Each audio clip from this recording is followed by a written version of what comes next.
Chun-Ying meets Philippine president in Bali. Two-day summit of APEC leaders gets underway. And Lama Ferry disaster victims' families to seek a coroner's inquest.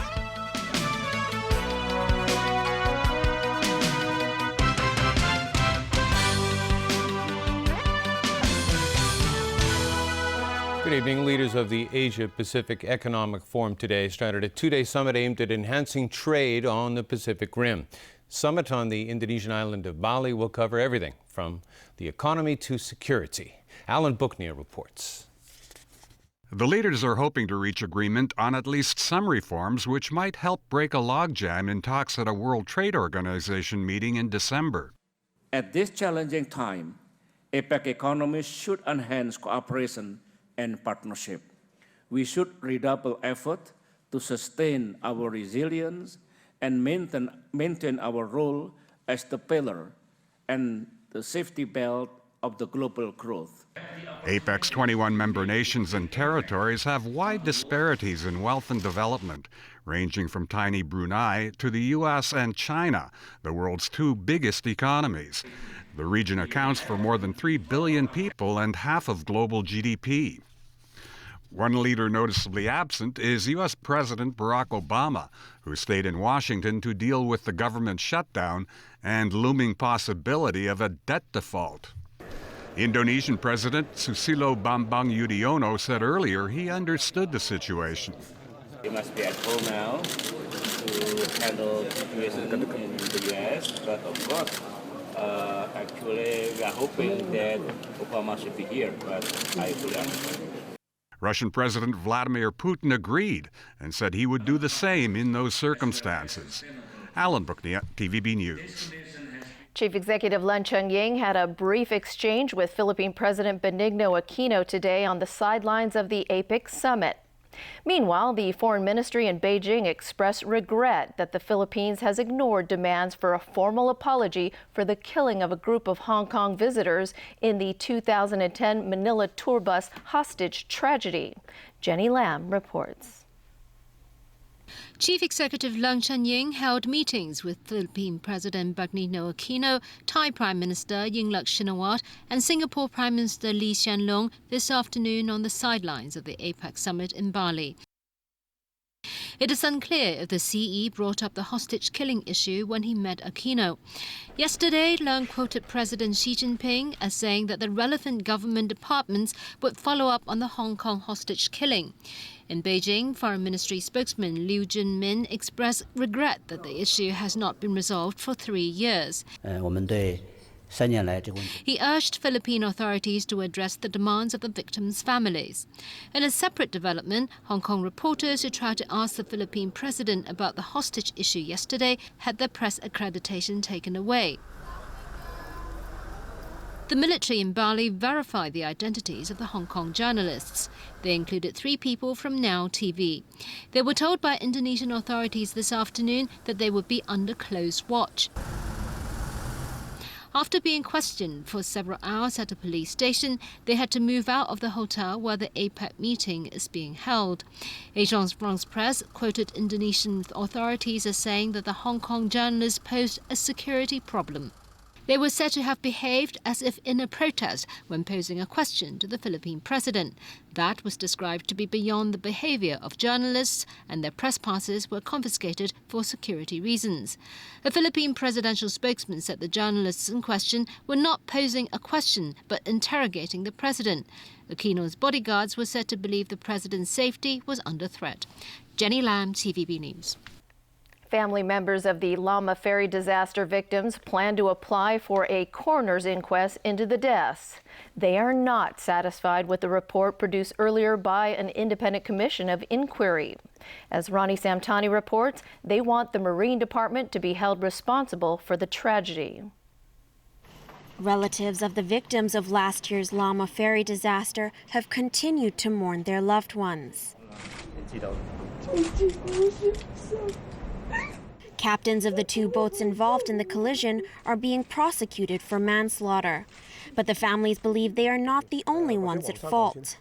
Family members would like to apply for a coroner's inquest into the deaths to make sure the Marine Department is also held accountable. Maybe it's easier to stop here, right? But a few years later, you'll find that I haven't done anything with respect to the death. So it can't be compensated anymore. It's a problem. So it's difficult to move on, but it has to be dragged on. 39 people lost their lives on October 1st last year when a Hong Kong and Kowloon ferry catamaran collided with a Hong Kong electric boat off Lamma Island. Miss Koo lost her son in the tragedy. 明眼人我都相信知道應該唔係咁簡單。 She said she will be applying for a death inquest and hopes the coroner's court will find the truth.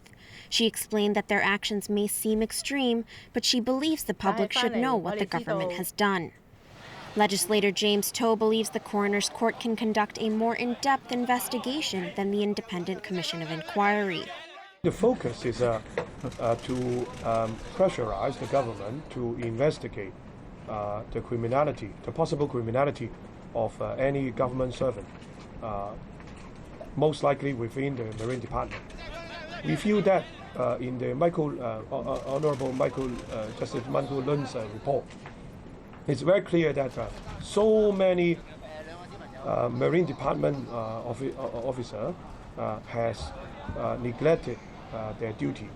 Relatives of the victims also plan to file a report with the police. They say they are frustrated with the progress of the investigation so far and are hoping that the Transport and Housing Bureau will keep them regularly updated on the results of the internal investigations. Rani Samtani, TVB News. 2 people were killed and more than 500,000 evacuated as Typhoon Fito slammed into East China early this morning. Packing winds of more than 150 kilometers per hour, the typhoon caused power outages, a suspension of train services, and numerous flight cancellations. Fito made landfall early this morning in Fujian province. The provincial flood agency in Zhejiang said 574,000 people were evacuated there and about 200,000 in neighboring Fujian. Some areas recorded up to 30 centimeters of rain, causing heavy flooding. More than 50 people were killed and 270 injured in Egypt yesterday when a national holiday celebrating the military erupted in violence. The fighting began when supporters and opponents of ousted President Mohamed Morsi turned on each other in several cities.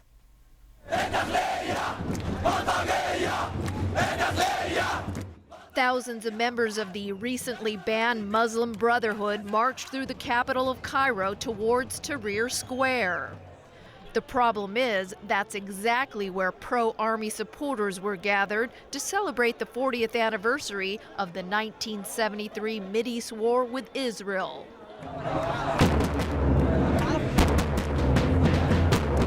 Egyptian authorities had warned anyone protesting against the army during the ceremony would be considered an agent of foreign powers.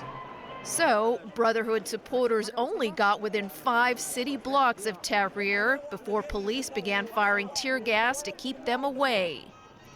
Just as military helicopters began flying over Tahrir Square, witnesses claim riot police began beating up demonstrators.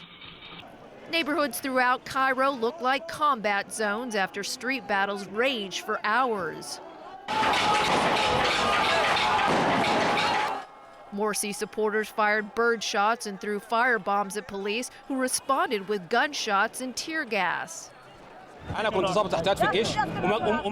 This Brotherhood supporter called the army shameful for killing the same people whose money paid for their guns. In what many called twisted irony, hours after the bloody clashes, the commander-in-chief of the Egyptian armed forces held the bond between the military and Egyptian people. At a concert to celebrate Egyptian military victories, Abdel Fattah el-Sisi told the masses the army would die first to ensure the people of Egypt are never hurt. Outside the venue, protesters shouted, "Sisi is a killer." Clashes between Morsi supporters and police also broke out in Alexandria. Most of those killed suffered gunshot wounds to the head and chest. Police claim to have arrested 423 protesters in total, but the Muslim Brotherhood said 3,500 of their followers were jailed. Both the United States and Russia say they're very pleased with the progress made so far in destroying Syria's chemical weapons. That from the U.S. Secretary of State John Kerry and Russian Foreign Minister Sergei Lavrov after they met on the sidelines of the APEC summit in Indonesia. Both admitted the Syrian government deserves credit for its speedy compliance thus far with the UN Security Council resolution to rid Syria of its chemical weapons. However, Kerry stressed that Assad is not off the hook just yet, and he needs to continue to comply with UN demands. He did note, however, that experts have in fact started the process of destroying the stockpiles. 2 American scientists and 1 German were named the winners of this year's Nobel Prize for Medicine. The Nobel Committee named Americans James Rothman and Randy Schekman and German Thomas Südhoff winners of the 2013 prize. The committee cited their discoveries of the machinery regulating vesicle traffic, saying the 3 solved the mystery of how the human cell organizes its transport system. Disturbances in the system can lead to neurological diseases or diabetes. Prizes in 5 other categories will be announced later this week and next. Each prize is worth $1.2 million. And still to come in our newscast, an increase in Golden Week mainland visitors. ICAC drops court order bid over magazine interview, and the Winter Olympic torch relay in Russia.